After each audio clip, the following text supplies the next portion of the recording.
Ako si Bano, pero hindi ako Bano sa totoong buhay. Piliin natin yung maging masaya tayo araw-araw. Yung tipong kahit anong problema dumating sa iyo, alam mong malalampasan mo.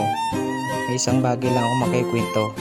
Na tulad ko na isang content creator ay mahirap talaga. Mahirap talaga sa umpisa to, pero kakayanin ko to. Kung bakit ko nakwento to, ay sa dami ng mga pinagdadaanan ko sa buhay. Alam kong mahirap pero dito talaga ako masaya. I-share ko lang yung experience ko dito sa pagiging content creator. Isa niya dyan yung isang pamilya na hindi ka susuportahan sa una pa lang. Kahit nga likes and follow, mahirap sa kanila. Pero wag kang mag-alala, lakasan mo lang loob mo. Kasi sa'yo mag-uumpisa ang mga pangarap mo. Ikaw din naman yung magdadala nito habang buhay, di ba? Hindi naman sila. Kaya piliin mong saan ka masaya. Pagpatuloy mo lang. Gawin mong inspirasyon sila para magtagumpay ka sa buhay. Kasi kung wala sila, hindi mo maaabot yung pangarap mo, di ba? Kaya ikaw na nanonood, gawin mo lang yung gusto mo araw-araw. Maging masaya ka. May mga nagko-content kasi na paraan lang na gusto nila pero ayaw pala talaga nila dahil napipilitan lang sila.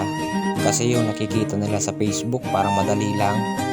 At kapag ikaw na yung nasa sitwasyon, naku, ganito pala yung kalagayan ng pagiging content creator. Yung isa-summarize mo yung lahat ng video mo at gagawan mo pa ng voice over, depende sa'yo. Sa anong trip mo, di ba?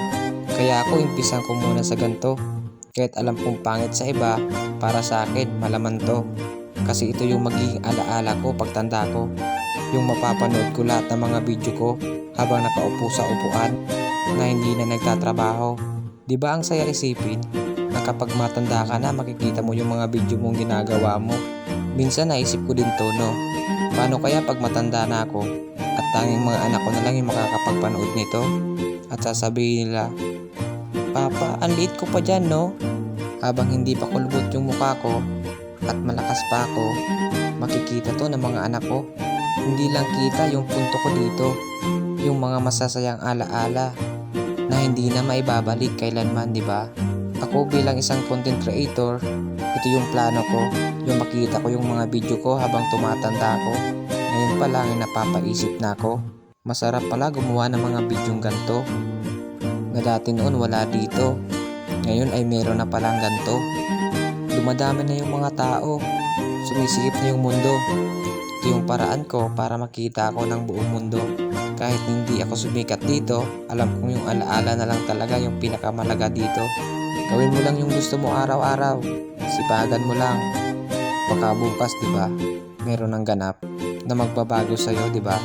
At bago lumubog ang araw dito, sinusulit ko yung mga araw ko na nandito ko.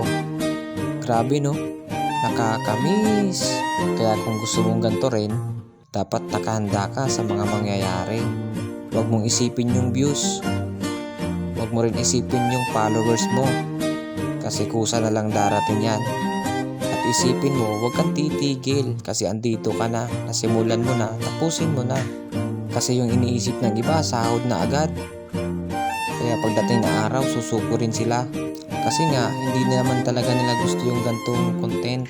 Ang alam nila, madali lang talaga. Alam mo ba kung bakit may nagagalit sa'yo? Isang sikretong di mo pa nalalaman kung bakit sila nagagalit sa'yo. Kasi hindi nila kaya yung mga ginagawa mo. Yung mga imposible na nagiging imposible, di ba? Bakit kaya ganyan yung mga Pilipino, no? Gusto mo magtagumpay pero hinahata ka nila. Yung madiskarte ka na at ibababa ka nila. At yun, palubog na naman ang araw. Magkikita ulit tayo bukas. Paalam!